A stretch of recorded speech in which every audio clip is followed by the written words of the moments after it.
वालेकुम वरहमतुल्लाह। कैसे हैं सब दोस्त? उम्मीद करता हूँ खैरियत से होंगे। ये हमारे न्यू चैनल की पहली वीडियो तो नहीं है, इसमें कुछ और वीडियोस भी है, मगर आज हम मैथ बाकायदा क्लास 9 से टेक्स्ट बुक बोर्ड मैथ तरतीब से शुरू करेंगे। तो ये हमारे उसकी पहली वीडियो है। पहले मैं आपको अपनी कुछ तारीफ़ कर दूँ। मेरा नाम मोहसिन है, मैं सेकंड ईयर में पढ़ता हूँ। तो मैंने सोचा कि आया मैं एक वीडियो बनाऊं, तो चलो अगर इससे किसी को कुछ फ़ायदा हो जाए और उनसे हमें कुछ फ़ायदा हासिल हो, तो बस यही बनाने का मकसद है इस वीडियो को। तो इंशाल्लाह हम इसमें तरतीब से पढ़ेंगे पूरे मैथ को। तो हमने यहाँ पर एक्सरसाइज 1.3 से शुरू किया है, क्योंकि 1.1 और 1.2 तो ज़्यादातर आम है, ना वो MCQs में आ सकते हैं ना किसी में भी, क्योंकि वो इतने इम्पोर्टेंट सवाल नहीं है। 1.3 चैप्टर नंबर 1 दरअसल आपका MCQs टाइप है। इसमें आगे कुछ एक्सरसाइज है जिसमें शॉर्ट सवाल आ सकते हैं। बाकी 1.3 1.4 ये आपके शॉर्ट मल्टीपल क्वेश्चन यानी MCQs के जरिए आ सकते हैं, वरना इसमें बाकी और कुछ नहीं। तो इसमें अगर आप देखें तो 1.3 सबसे पहले में दिया हुआ है, जो इम्पोर्टेंट भी है, क्योंकि हमें सबसे पहले ये तो हमने पिछली क्लास में भी पढ़ा होगा, लेकिन अभी हम इसमें इसको दोबारा डिस्कस करेंगे, दोबारा पढ़ेंगे। तो एक्सरसाइज 1.3 में हमारे पास जो पहला सवाल है, right the base and exponent, यानी जो सवाल हमें दिया हुआ है इसका बेस और एक्सपोनेंट अलग अलग करके लिखिए। अब आप जानते हो, ये आपने पढ़ा होगा क्लास 8 में कि बेस कौन सी होती है और एक्सपोनेंट कौन सी होती है। अब हमने 8 क्लास में पढ़ा था कि मिसाल के तौर पर हमारे पास यहाँ पर 3 है, चलो 3, यहाँ पर x है और यहाँ पर इसके ऊपर मैंने स्क्वायर लगा दिया। तो वहाँ पर हमें क्या कहा जाता था कि इनमें आप बेस, एक्सपोनेंट और बेस, इसमें बेस कौन सा है, एक्सपोनेंट कौन सा है, और इसमें एक और लफ्ज़ आता था कोएफिशिएंट। कोएफिशिएंट कौन सा है? तो अगर आपको याद होगा तो हमने क्या लगाया होगा, बेस, ये जो सबसे बड़ी वैल्यू होती है जो हमारे पास नंबर्स में होती है, 1 से लेकर वो कहाँ तक भी हो सकती है, 10,000, 10 lakhs, 10 million, कहाँ तक भी हो सकती है। तो जो हमारे पास नंबर में बड़ी वैल्यू लिखी गई हो वो हमारे पास क्या कहलाती है, वो हमारे पास बेस कहलाती है। अब ये जो इसमें हमारे पास A से लेकर Z तक जो भी अल्फ़ाबेट, A to Z जो भी अल्फ़ाबेट्स आते हैं, इसे हम क्या कहते हैं, इसे हम कोएफिशिएंट कहते हैं, कोएफिशिएंट। इसी तरह हमारे पास जो ये ऊपर वाली वैल्यू होती थी, इस ऊपर वाली वैल्यू को हम क्या कहते हैं, जो ऊपर होती है, मिसाल के तौर पर हमारे पास एक वैल्यू यहाँ पर 2 अगर आ गई, तो हम क्या करते हैं, 2 को 2 बार करते हैं, 2 to the 4, ये इसकी पावर आ गई, 2 की पावर 2 क्या हो जाती है, 4। आपको पता होगा 5 की पावर 2 क्या हो जाती है, 25। तो ये क्या, इसको हम क्या कहते हैं, पावर भी कहते हैं, इसको एक्सपोनेंट और इसको एक्सपोनेंट भी कहा जाता है। दोनों में से कोई भी नाम आप इसे दे सकते हैं। तो ये हमारे पास एक्सपोनेंट हो जाएगा, क्या, एक्सपोनेंट। तो ये हमने 8 क्लास में पढ़ा था कि ये बेस होती है जो हमारे पास बड़ी वैल्यू होती है। A to Z जो भी इसमें अल्फ़ाबेट्स आते हैं वो हमारे पास कोएफिशिएंट होते हैं, और जो ऊपर पावर जैसी छोटी वैल्यू होती है उसे हम एक्सपोनेंट कहते हैं। तो अब हम अपने सवाल पर आ जाते हैं। हमें जो सवाल दिया हुआ है और हमारे पास है 3 की पावर 4। अब आपको समझ आ गया होगा, अगर हम सोल्व लिखें 3 की पावर 4 है तो हम ये दोबारा लिख लेंगे 3 की पावर 4। अब इसमें ये जो 3 हमारे पास है, ये हमारे पास क्या है, बेस। क्या है, बेस हमारे पास 3, क्योंकि बड़ी वैल्यू है, इसके ऊपर छोटी वैल्यू पावर एक्सपोनेंट है, तो ये हमारे पास एक्सपोनेंट आ जाएगी, एक्सपोनेंट हमारे पास 4 आ जाएगा। तो ये इसका आंसर है। बेस हमारे पास 3 है और एक्सपोनेंट हमारे पास 4 है। अब दूसरा जो सवाल है वो हमारे पास है 1/2। दूसरा सवाल हमारे पास क्या है, 1/2, और इसके ऊपर क्या दिया हुआ है, 3। 1/2 के ऊपर हमें क्या दिया हुआ है, 3। अब इसको सॉल्व कैसे करेंगे, सिंपल बात है, हमने सॉल्व लिख लिया, ये भी वही है, खाली इसमें अकाउंट की ज़्यादती आ गई, बाकी वही सब जो पिछले में किया था वही इसमें भी करना है।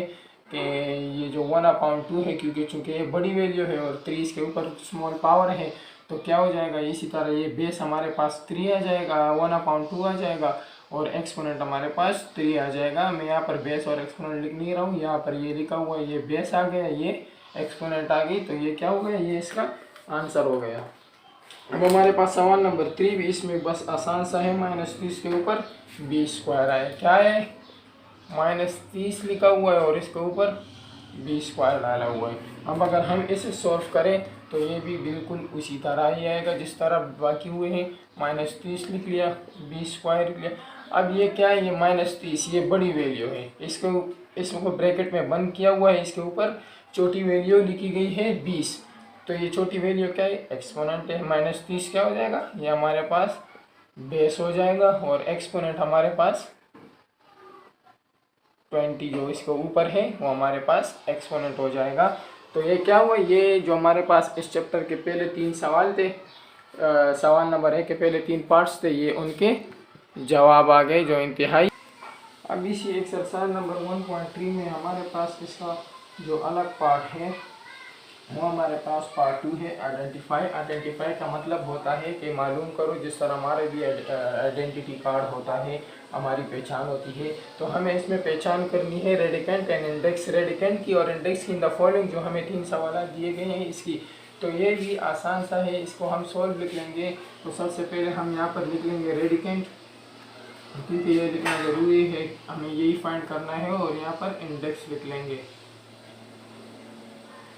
अब रेडिकेंट, इसमें हमारे पास रेडिकेंट कौन सा है, √3/5। अब याद रखना, जो भी ये बाहर की वैल्यू होती है वो आपके पास इंडेक्स कहलाती है, बाहर रूट के बाहर जो भी होती है वो इंडेक्स कहलाती है, जो रूट के अंदर होती है उसे हम रेडिकेंट कहते हैं। इसे आप समझ लो तो आपके लिए ये आसान हो जाएगा, जो रूट के अंदर वैल्यू होती है वो रेडिकेंट कहलाती है, जो रूट से बाहर होती है वो इंडेक्स कहलाती है। तो इस तरह इसको भी करो, रूट से बाहर वैल्यू क्या आ जाएगी। अब यहाँ पर आप देखें, रूट के बाहर वैल्यू है, रूट के बाहर वैल्यू को इंडेक्स कहा गया था, रूट के बाहर कौन सी वैल्यू है 4, तो ये हमारे पास क्या आ गया, इंडेक्स। रूट के अंदर कौन सी वैल्यू है x और y, तो ये हमारे पास रेडिकेंट आ गया। अब इस तरह सवाल नंबर 3 को भी हम इसी तरह हल कर लेंगे। अब इसमें हमारे पास आप देख सकते हैं कौन सा रेडिकेंट है और कौन सा इंडेक्स है। बाहर वाली वैल्यू इंडेक्स कहलाता है, तो इसे हम इंडेक्स की जगह पर लिख लेंगे। अंदर वाली वैल्यू रेडिकेंट कहलाता है, तो इसे हम रेडिकेंट की जगह पर लिख लेंगे और ये हमारा आंसर आ जाएगा। तो ये 2 पार्ट्स इसके बहुत ही इंतहाई इजी थे। अब इसका लास्ट पार्ट हम करेंगे, अब इसका हम तीसरा पार्ट करने जा रहे हैं। तीसरा पार्ट भी इसका बहुत ही ईजी है, इसमें भी कोई मुश्किल नहीं है। तीसरा पार्ट हमें कह रहा है ट्रांसफॉर्म यानी तब्दील करो। ट्रांसफॉर्म का मतलब है तब्दील करना, किसी चीज़ को दूसरी चीज़ में तब्दील करना। तो ये कह रहा है हमसे transform the following into exponential form. Exponential लफ्ज़ ही दरअसल एक्सपोनेंट से निकला है, खाली शियल का इजाफा हुआ है, बाकी ये एक्सपोनेंट ही लफ्ज़ है। तो हमें इसको क्या करना है, एक्सपोनेंट में चेंज करना है। तो इसे एक्सपोनेंट में कैसे चेंज करेंगे, सवाल लिख लिया हमने सॉल्व, दोबारा सवाल को नीचे उतार लिया। अब इसको आप बोलोगे एक्सपोनेंशियल फॉर्म में कैसे तब्दील किया जाए, तो इसका इंतहाई ईजी तरीका है। वैसे आप कैसे करोगे, आपके पास रूट की वैल्यू क्या है 1/2, तो आप 3/4 इसी तरह लिखो, ब्रैकेट डाल लो, रूट की बजाय इसकी 1/2 वैल्यू लिखो, तो ये इसका क्या होगा, ये इसका आंसर हो जाएगा। ये आपके पास इसका एक्सपोनेंशियल फॉर्म आ गया। इसी तरह सवाल नंबर 2 जो आपके पास है वो आपके पास है x/y 5, और इसके ऊपर आपको क्या दिया हुआ है, रूट दिया हुआ है बड़ा सा। अब इसको आप कैसे हल करोगे, वही बात है कि इसको अंडर रूट की वैल्यू हम डाल लेंगे, तो ये क्या हो जाएगा, सॉल्व लिख लेंगे हम, ये वही x/y लिख लेंगे हम। 5 मल्टीप्लाई 1/2 अंडर रूट की वैल्यू आ गई, तो ये क्या हो जाएगा x/y 5/2। ये इसका क्या होगा, ये इसका ही शॉर्ट सा आंसर आ गया। ये हमारे पास MCQ स्टाइल सवालात है, ये इतना मुश्किल है नहीं, इसे हम थोड़ा सा समझ कर करेंगे तो ये हम हल कर लेंगे। सवाल नंबर 3 जो हमें दिया हुआ है वो भी हमारे पास है, अंडर रूट के बाहर 3 दिया हुआ है और अंदर y/x दिया हुआ है -5। अब इसको भी बिल्कुल इसी तरह जो सवाल नंबर 2 है इसी तरह ही है, ये खाली 5 के साथ आप देखें माइनस लगाया हुआ है और बाय 3 आ गया। 5 के साथ यहाँ पर माइनस नहीं था, यहाँ पर माइनस है और यहाँ पर बाय 3 दिया हुआ है। सॉल्व लिख लेंगे हम x और यहाँ पर एक और चीज़ उलट हो गई है कि y को ऊपर और x को नीचे लाया गया है -5। इसी तरह लिखा मल्टीप्लाई, रूट की वैल्यू इस बार 1/3 आ जाएगी, तो ये y/x उसी तरह आ गया, 5 1 का -5/3 नीचे आ गया। ये इसका क्या हुआ, ये इसका आंसर आ गया। अब सवाल नंबर 4 इसमें करेंगे, बाकी आप खुद करोगे क्योंकि ये आसान है, आप कर सकते हैं। फिर भी कोई समझ ना तो आप कमेंट्स करके पूछ सकते हैं। सवाल नंबर 4 आपके पास है 3√YZ7। YZ7 आपको दिया हुआ है 3√। तो इसको आप कैसे करेंगे, ये भी बिल्कुल उसी तरह ही है कि YZ को उसी तरह लिख लिया, सोल्व लिख लिया हमने। YZ आ गया हमारे पास √7, इसके ऊपर था √रूट की वैल्यू मल्टीप्लाई 1/3 आ गई, 7 1 का 7, YZ 7/3 इसका आंसर आ गया। अब इसके लिए जो बाकी 4 क्वेश्चन करा लिए गए हैं, 5 रहते हैं, ये आप खुद करोगे। अगर फिर भी इसमें आपको समझ ना आए तो आप कमेंट्स करके पूछ लेना, बाकी ये इसी तरह ही है बिल्कुल। इसी सवाल का लास्ट पार्ट हमें दिया हुआ है, transpose the following into radical form. अभी इसे हमें रेडिकल फॉर्म में लाना है। ये इस एक्सरसाइज 1.3 का लास्ट पार्ट है, इसे भी समझ लो, आसान है। पहले रेडिकल को एक्सपोनेंट में चेंज करना था, अब एक्सपोनेंट को रेडिकल में चेंज करना है। तो ये आप यहाँ पर देख सकते हैं, हमें 5 दिया हुआ है, 5 के ऊपर पावर 3 और 1/7। तो इससे क्या पता चलता है कि ये 1/7 रूट की वैल्यू है। तो रूट की वैल्यू 1/2 होती है, लेकिन 7 यहाँ दिया हुआ होगा, तभी तो इसकी वैल्यू 1/7 है, और 5 और 3 इसके अंदर ही आ जाएगा। तो ये हमारे पास इसका आंसर आ जाएगा। इसको इसी तरह करना है। अब सवाल नंबर 2 हमें दिया हुआ है AB - 2 और उसके ऊपर हाफ का पावर दिया हुआ है, AB - 2 और उसके ऊपर 1/3 दिया हुआ है। तो अब इसको हम कैसे हल करेंगे, इसको भी हल करने का आसान तरीका है कि AB 1/3 जो हमारे पास है ये √रूट की वैल्यू है, तो हमें इसे √रूट में बंद कर देना है। √रूट में कैसे, रूट के बाहर 3 आ जाएगा, तभी रूट की वैल्यू 1/3 बन गई हमारे पास, और जबकि AB - 2 हमारे पास अंदर ही आ जाएगा। ये हमारे पास MCQs टाइप होते हैं, बार बार कह रहा हूँ MCQs टाइप सवालात है, इसमें मुश्किल कुछ भी नहीं है, बस इसे हमें सिर्फ समझना है। MCQs में इसका एक नंबर होता है ताकि हम वक्त जाए कि बगैर इसे फ़ौरन ही वहाँ पर हल कर सके। अब यहाँ पर हमारे पास एक सवाल है 5/7 ब्रैकेट, इसके पावर 3 दी हुई है, जबकि बड़ी ब्रैकेट की पावर 5/7 दी हुई है। अब इसको हम सॉल्व करेंगे। इसको कैसे सॉल्व करेंगे, 5/7 के ऊपर क्या है, 3 है, और इसके ऊपर बड़ी ब्रैकेट है, उसके ऊपर क्या है,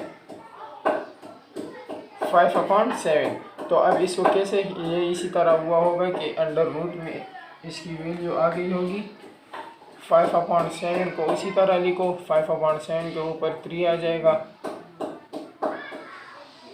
यहाँ पर इसकी 1/7 तो रूट की वैल्यू आ जाएगी, जबकि इसके ऊपर क्या दिया हुआ होगा, 5 3 अंदर और 5 बाहर। ये इस तरह, ये जो 7 है ये हमारे पास 1/7 √रूट की वैल्यू आ गई।